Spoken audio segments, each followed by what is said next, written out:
Assalamualaikum warahmatullahi wabarakatuh. Halo semuanya. Perkenalkan, nama saya Nisa Rahmadani dengan NPM 233510248, Program Studi Teknik Informatika Universitas Islam Riau. Di sini saya akan menjelaskan mengenai Internet of Things atau IoT. Internet of Things atau IoT adalah konsep yang revolusioner dalam dunia teknologi, di mana perangkat elektronik seperti sensor, software, dan objek sehari-hari dapat terhubung dan berkomunikasi melalui internet dengan tujuan untuk berkomunikasi, mengendalikan, menghubungkan, dan bertukar data melalui perangkat lain selama masih terhubung ke internet. Yang pertama, ada kecerdasan buatan. Kecerdasan buatan atau Artificial Intelligence atau AI adalah sistem kecerdasan yang dimiliki oleh manusia yang diimplementasikan atau diprogram di dalam mesin agar mesin dapat berpikir dan berlaku layaknya manusia. Dalam IoT, hampir semua mesin atau alat dapat menjadi mesin pintar. AI ini bertugas untuk mengumpulkan data, perancangan, dan pengembangan algoritma, serta pemasangan jaringan. Yang kedua, ada sensor. Unsur ini merupakan unsur pembeda mesin IoT dengan mesin canggih lainnya. Dengan adanya sensor ini, mesin mampu menentukan instrumen yang dapat mengubah mesin IoT dari yang semula bersifat pasif menjadi mesin yang bersifat aktif dan terintegrasi. Yang ketiga adalah konektivitas. Konektivitas juga biasa disebut sebagai koneksi antar jaringan. Dalam dunia IoT sendiri, ada kemungkinan untuk kita membuat jaringan baru, jaringan yang khusus digunakan untuk perangkat IoT.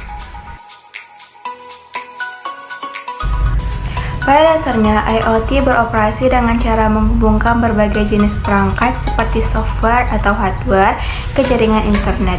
Ada 3 komponen utama yang berperan penting dalam proses kerja IoT, yaitu sensor, gateway, dan code. Sensor yang digunakan pada konsep ini dapat berupa sensor gerakan, sensor cahaya, dan jenis sensor lainnya.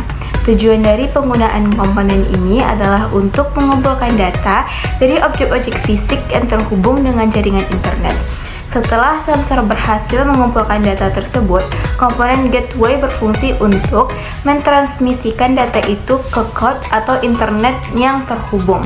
Gateway di sini juga dapat memproses serta melakukan tindakan otomatis terhadap data yang ada, seperti mematikan atau menyalakan perangkat yang terhubung. Di sini AI dapat membantu IoT untuk mengoptimalkan fungsi perangkat. Terakhir, data yang sudah ditransmisikan tersebut kemudian dikirimkan ke server cloud. Cloud yang sudah terkoneksi dengan internet ini juga akan memberikan layanan dan aplikasi yang diperlukan untuk mengelola IoT. Dengan begitu, kita bisa langsung memberikan perintah kepada sebuah perangkat untuk melakukan sesuatu dengan mengakses data dari cloud.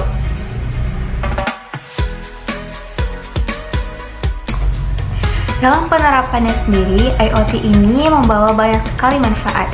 Selain manfaat utamanya untuk mempermudah pekerjaan manusia, IoT juga bermanfaat dalam berbagai bidang.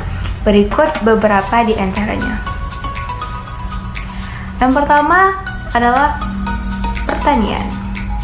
Penerapan IoT dalam sektor pertanian dapat dilakukan dengan berbagai macam cara, salah satunya dalam urusan pengumpulan data-data.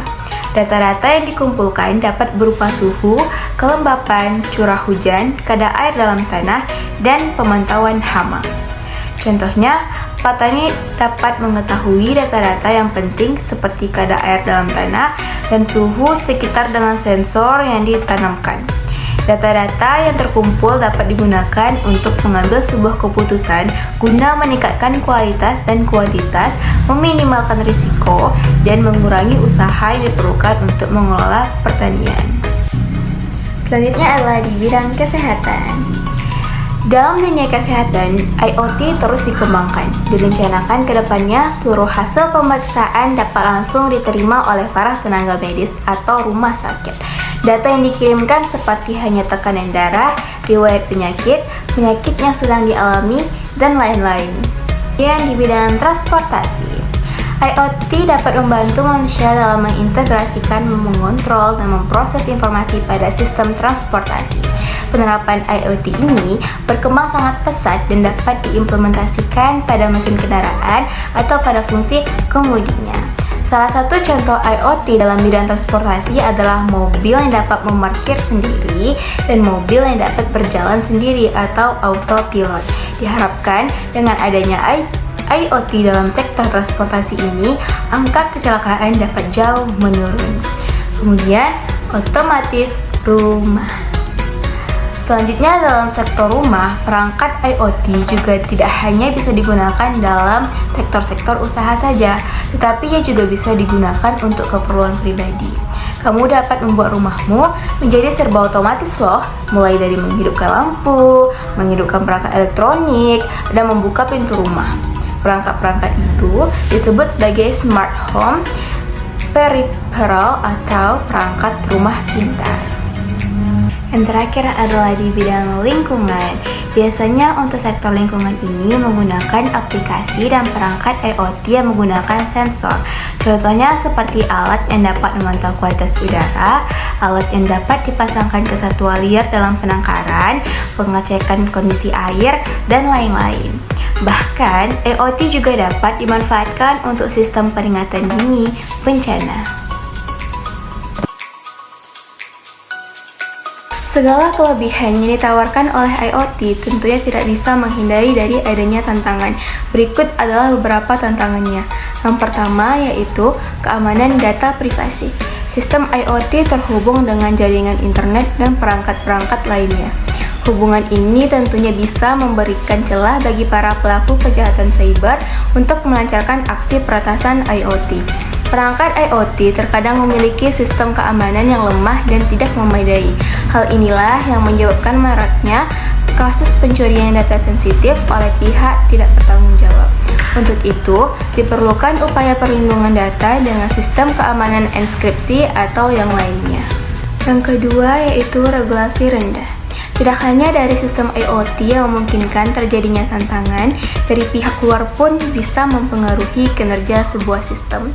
Di setiap negara, penggunaan teknologi terbarukan yang menggunakan konsep IoT memerlukan regulasi dari pemerintah. Tujuan regulasi ini adalah untuk menjamin adanya ketertarikan hukum tertentu apabila terjadi permasalahan di masa mendatang. Kendati demikian, tidak semua perangkat IoT memiliki regulasi yang kuat di sebuah negara. Jadi, penerapan IoT pun menjadi terhambat. Yang ketiga yaitu keterbatasan sumber daya. Tidak semua perangkat IoT memiliki kekuatan komputasi untuk mengintegrasikan firewall atau perangkat lunak antivirus yang canggih. Faktanya, beberapa perangkat hampir tidak dapat terhubung ke perangkat lain. Perangkat IoT yang telah mengadopsi teknologi Bluetooth, misalnya, baru-baru ini mengalami gelombang pelanggaran data. Industri otomotif sekali lagi menjadi salah satu pasar yang paling terkena dampaknya. Yang keempat adalah sandi default yang lemah. Perangkat IoT seringkali dilengkapi dengan sandi yang lemah, dan sebagian besar konsumen mungkin tidak menyadari bahwa sandi tersebut perlu diganti dengan sandi yang lebih aman. Jika sandi default pada perangkat IoT tidak diubah, perangkat IoT akan rentan terhadap brute force dan serangan peretasan lainnya. Yang kelima yaitu daya tahan dan kehidupan baterai. Banyak perangkat IoT yang beroperasi dengan baterai, dan masa pakai baterai yang pendek dapat menjadi hambatan. Pengembangan teknologi yang lebih efisien dalam hal konsumsi daya adalah suatu keharusan untuk memastikan perangkat IoT tetap berfungsi dengan baik. Pentingnya mempertimbangkan dampak etis dan privasi dalam penggunaan IoT. Hal ini mempunyai tempat yang penting dalam diskusi IoT dan perangkat konsumen.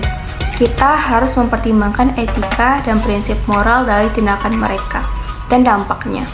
Saat perangkat terhubung ke internet, pengguna tidak memiliki privasi sebenarnya.